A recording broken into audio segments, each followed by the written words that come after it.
Hello दोस्तों, आज हम कंपोनेंट ऑफ फूड का जो कि साइंस का 6 का चैप्टर 2 है उसका पूरा क्वेश्चन आंसर करने वाले हैं। क्वेश्चन आंसर के साथ आपके पास एनसीईआरटी की बुक होगी, उसमें कीवर्ड दिए हुए रहते हैं। वो कीवर्ड आपको कॉपी में लिखना पड़ता है और उसे रिमेंबर करना पड़ता है। हम वो सारे कीवर्ड आज करेंगे। पहला कीवर्ड है बैलेंस्ड डाइट, यानी बैलेंस्ड डाइट किसे कहते हैं? तो एक ऐसा डाइट जिसमें सभी न्यूट्रिएंट्स रहते हैं और दूसरे कंपोनेंट भी मौजूद रहते हैं, लेकिन वे एक अमाउंट में रहते हैं, यानी निश्चित अमाउंट में रहते हैं। इसकी इतनी मात्रा ही लेनी है। उनका ज़्यादा भी हानि कर सकता है, कम भी हानि कर सकता है, इसीलिए उसे प्रॉपर प्रोपोर्शन कहा जाता है। तो वही बैलेंस्ड डाइट है। बेरी क्या है? तो it is a disease caused due to the deficiency of vitamin B1। Deficiency का मतलब होता है कमी हो जाना। जब आपके शरीर में विटामिन B1 की कमी हो जाएगी तब किसी इंसान को यह बीमारी हो जाती है। इसमें क्या होता है कि मांसपेशियाँ यानी मसल्स जो इंसान के होते हैं वो कमज़ोर होना शुरू कर देते हैं। इसीलिए इंसान को चाहिए कि वह विटामिन B1 से भरपूर जो सामान आता है उसे खाए। कार्बोहाइड्रेट क्या होता है? तो कार्बोहाइड्रेट एनर्जी गिविंग न्यूट्रिएंट्स होते हैं। यह आपको एनर्जी देते हैं आपके शरीर को कोई भी काम करने के लिए। हमारे फूड में मुख्य रूप से जो कार्बोहाइड्रेट पाया जाता है वो स्टार्च और शुगर के फॉर्म में ही रहता है। फिर एनर्जी क्या होती है? तो energy is the capacity to do work. आपकी काम करने की क्षमता कितनी है, यही एनर्जी बताती है। और हमें एनर्जी चाहिए क्यों? तो बहुत सारे क्रियाकलापों के लिए एनर्जी चाहिए। जैसे आप लोगों को पढ़ने के लिए एनर्जी चाहिए, खेलने के लिए एनर्जी चाहिए, अगर आप स्कूल पैदल जाते हैं तो पैदल चलने के लिए एनर्जी चाहिए। और एनर्जी के लिए बैलेंस डाइट का होना बहुत ज़्यादा ज़रूरी है। फिर है फैट क्या है? तो फैट एट as fuels in our body. Fuel का मतलब होता है ईंधन। जैसे आप क्लास 8 में जाएंगे तो इसमें कंबशन फ्लेम एक चैप्टर है, उसमें फ्यूल के बारे में पढ़ना है। फ्यूल क्या होता है? ऐसा सब्सटेंस जो कि जब जलता है तो हीट और लाइट देता है, वही फ्यूल होता है। जैसे लकड़ी को जलाएंगे तो हीट भी निकलेगा, लाइट भी निकलेगा। तो फ्यूल क्या है? एक प्रकार का ईंधन है, फ्यूल। इसी प्रकार से फैट भी फ्यूल है। जैसे फ्यूल जलेगा तो खाना बनेगा, उसी प्रकार से अगर फ्यूल देते रहेंगे तो हमारा शरीर अच्छे से चलता रहेगा। ये हमें मिलते कहाँ से हैं? तो ये फैट या तो हमें एनिमल से मिलेंगे या तो हमें प्लांट से मिलेंगे। फिर आता है अगला कि मिनरल्स क्या होते हैं। मिनरल्स का हिंदी होता है खनिज। और मिनरल्स हमारे शरीर में बहुत ही कम अमाउंट में ही चाहिए होती हैं। इसकी ज़्यादा अमाउंट लेने की ज़रूरत नहीं है, स्मॉल क्वांटिटी में ही काम चल जाएगा। इनका यूज़ सबसे ज़्यादा ये है कि हमारे बॉडी को ग्रोथ करना है, यानी जैसे आपके मसल्स बढ़ेंगे, आपकी लंबाई बढ़ेगी, आपका शरीर ये क्या कहते हैं मांसपेशी फैलेगी। तो इसलिए मिनरल्स की ज़रूरत होती है और गुड हेल्थ को मेंटेन करने के लिए भी मिनरल्स की बहुत ज़रूरी होती है। फिर हम नेक्स्ट पर आते हैं कि न्यूट्रिएंट क्या होते हैं। तो component of food that are necessary for growth and development. तो भोजन के ऐसे कंपोनेंट, क्योंकि चैप्टर का नाम ही है कंपोनेंट ऑफ फूड, भोजन के ऐसे घटक जो कि हमारे ग्रोथ और डेवलपमेंट के लिए, हमारे विकास के लिए, हमारे शरीर को बढ़ाने के लिए ज़रूरी होते हैं, उन्हें हम न्यूट्रिएंट्स कहते हैं। फिर होता है प्रोटीन। प्रोटीन की ज़रूरत क्यों होती है? तो यही शरीर को बढ़ाने के लिए, मसल्स को बढ़ाने के लिए। जैसे कोई लंबा होता है तो क्यों हो रहा है? क्योंकि वो उसमें बैलेंस डाइट उसका बढ़िया है, उसे प्रोटीन मिल रही है। तो प्रोटीन का ज़रूरत होता है शरीर को ग्रोथ करने के लिए। और जैसे देखिए कभी कभी किसी इंसान को चोट लग जाती है, उसका टिश्यू सेल जब बहुत सारा मिलता है तो एक टिश्यू बनता है, तो उसके टिश्यू डैमेज हो जाते हैं। जैसे चोट लग जाती है तो टिश्यू डैमेज हो गया, तो इसके लिए बार बार दवाई खाने की ज़रूरत नहीं है। हमारे शरीर में जो प्रोटीन है जो कि हम खाने के ज़रिए ले रहे हैं वो उसे रिपेयर कर देगा कुछ दिन के बाद। लेकिन बहुत ऐसे भी इंसानों के बारे में आपने सुना होगा जिसे कोई चोट लगती है तो वह बहुत दिन तक ठीक नहीं होता है। तो कारण ये हो जाता है कि उसके शरीर में प्रोटीन की कमी रहती है, इसीलिए प्रोटीन भी इंसान को लेना चाहिए। न्यू टिश्यू को बिल्ड करने में भी प्रोटीन ये बहुत बड़ा रोल निभाते हैं। जैसे मान लीजिए कोई टिश्यू डैमेज हो गया, तब क्या होगी, नई टिश्यू बनेगी। तो नई टिश्यू बनाने के लिए भी रोल कौन प्ले करता है, तो वो है प्रोटीन। फिर रफेज क्या होता है, तो डाइटरी फाइबर्स को ही रफेज कहा जाता है। फाइबर्स खाना शरीर के लिए बहुत ज़्यादा ज़रूरी होता है।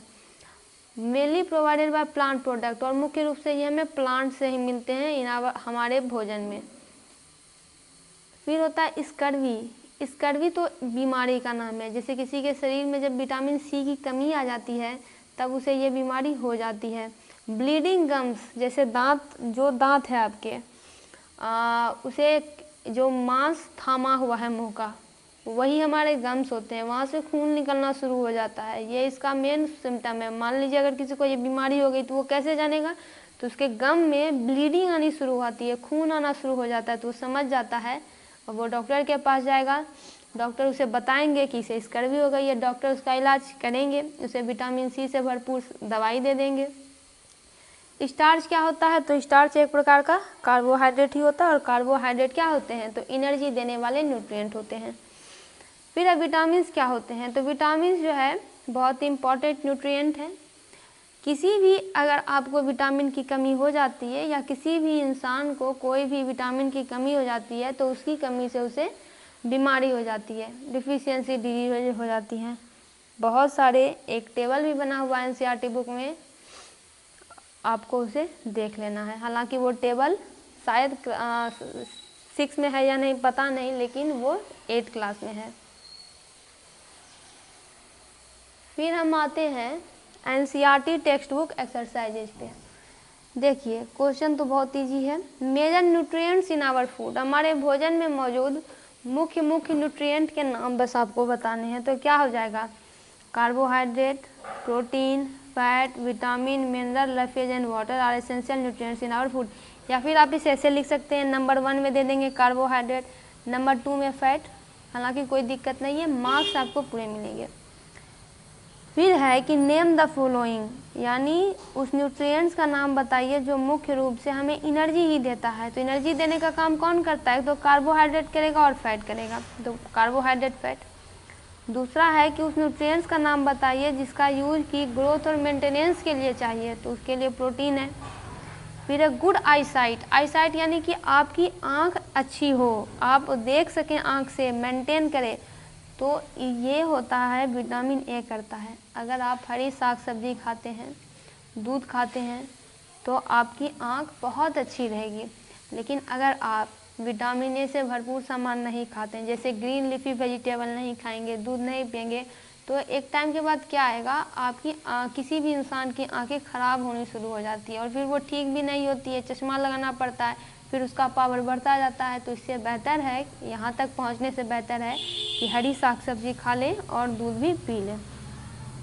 फिर है mineral that is required for keeping our bones healthy, हमारे शरीर में हड्डियाँ होती है, तो उस मिनरल का नाम बताइए जो हमारी हड्डियों को मजबूत रखने के लिए रिस्पॉन्सिबल है। तो उसके लिए रिस्पॉन्सिबल कैल्शियम होता है, और दूध में भरपूर कैल्शियम पाया जाता है, दूध में पाया जाता है, काजू में पाया जाता है। तो अगर जो लोग इसका सेवन करेंगे तो उनकी हड्डियां कभी भी कमज़ोर नहीं होंगी। अब हम आते हैं नेक्स्ट पेज पे। नेक्स्ट क्वेश्चन है हमारे पास, क्वेश्चन नंबर 3। तो ऐसे 2 फूड्स के नाम बताइए that are rich in, rich का मतलब है यहाँ पे अमीर, अमीर ही कह सकते हैं, जिनमें ज़्यादा से ज़्यादा फैट पाई जाती है, स्टार्च पाई जाती है, डाइटरी फाइबर और प्रोटीन। तो देखिए अगर फैट की भी ज़रूरत होती है तो आपको बटर में मिल जाएगा, घी में मिल जाएगा, ये सारे गाय भैंस से प्रोवाइड होते हैं, एनिमल प्रोडक्ट है ये। चीज़ मिल जाएगा, ग्राउंड नट मिल जाएगा, ग्राउंड नट यानी मूंगफली। फिर है स्टार्च, स्टार्च किससे मिलेगा, चावल से मिलेगा, वीट गेहूं से मिलेगा, और बाजरा से मिलेगा। फिर है डाइटरी फाइबर,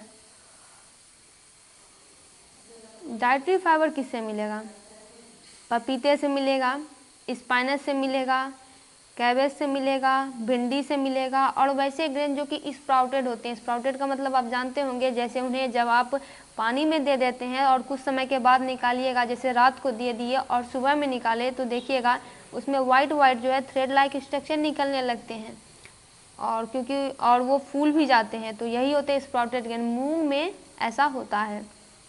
प्रोटीन किससे मिलेगा, तो मिल्क में मिलेगा। और फ़ायदा ये है दूध पीने से कि 2-3 फ़ायदे हो जाते हैं। देखिए, पहले तो हड्डी मजबूत होगी क्योंकि कैल्शियम है। दूसरा है कि प्रोटीन से मसल बिल्डिंग होता है, ग्रोथ होता है, तो उसमें भी दूध हेल्प करेगा। फिर मीट भी ठीक है, फिश भी ठीक है, एग भी ठीक है।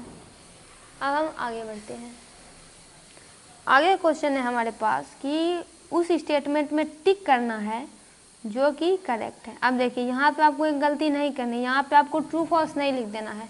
जो क्वेश्चन कह रहा है वही करना है। टिक कीजिए उस स्टेटमेंट को जो कि करेक्ट है, जो सही है। तो देखिए, by eating rice alone we can fulfil nutritional requirement of our body. Alone का मतलब होता है अकेले। मान लीजिए हम सिर्फ चावल ही खाते हैं, तो क्या चावल खाने से हमारे शरीर की जितनी भी न्यूट्रिशनल बॉडी है, न्यूट्रिशनल रिक्वायरमेंट है, न्यूट्रिशन की ज़रूरतें वो पूरी हो जाएगी? तो ये बिल्कुल गलत स्टेटमेंट है, कट कर देना यहाँ पे। क्योंकि देखिए, चावल में क्या पाया जाता है, चावल में स्टार्च पाया जाता है, चावल में कोई प्रोटीन ना पाया जाता है, ना फैट पाया जाता है, ना डाइटरी फाइबर। तो इससे क्या होगा, हमारी न्यूट्रिशनल वैल्यू पूरी नहीं होगी और एक टाइम ऐसा आएगा जब हम बीमारी से ग्रस्त हो जाएंगे। फिर है कि deficiency diseases can be prevented by eating a balance diet. Deficiency का मतलब होता है कमी होना और डिजीज का मतलब बीमारी हो जाना। तो मान लीजिए ये जो डिफिशियंसी डिजीजेज होती हैं, जो विटामिन की कमी से हो जाती है, उसे रोका जा सकता है बैलेंस डाइट को ईट करके। तो बिल्कुल रोका जा सकता है, क्योंकि बैलेंस डाइट में सारे न्यूट्रिएंट्स होते हैं, दूसरे कंपोनेंट के भी होते हैं, और साथ ही साथ वो प्रॉपर प्रोपोर्शन में होते हैं। फ़ायदा तो सबसे बड़ा ये है। तीसरा है कि balance diet for the body should contain a variety of food item. यानी जब हम बैलेंस डाइट बनाते हैं, बहुत सारे बैलेंस डाइट तो पहले से बुक में प्रोवाइड किया हुआ ही रहता है कि मान लीजिए किसी शरीर के लिए बैलेंस डाइट अगर बना रहे हैं तो उनमें बहुत सारे फूड आइटम होने चाहिए, बिल्कुल होने चाहिए।